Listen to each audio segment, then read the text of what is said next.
এক রাজা বলেছে তার রাজ্যে যে আমাকে যে সবচাইতে হাসিদায়ক হাস্যকর মিথ্যা কথা বলবে তাকে আমি পুরস্কার দিব।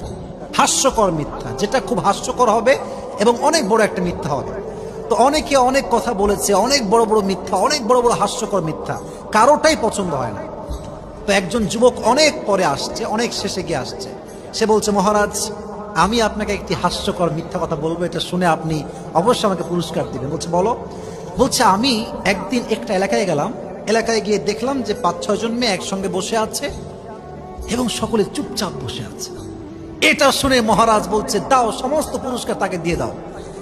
তো পুরস্কার দেওয়ার বসে বলছে, মহারাজ, তাকে আপনি পুরস্কার দিলেন কেন? বলছে, 5-6 জন নারী একসঙ্গে বসে থাকবে আর তারা কোনো গীবত না করে চুপচাপ থাকবে, এটা কোশ্চিন কালেও হতে পারে না, ঠিক কিনা বলেন? মেয়েরা একসঙ্গে বসলে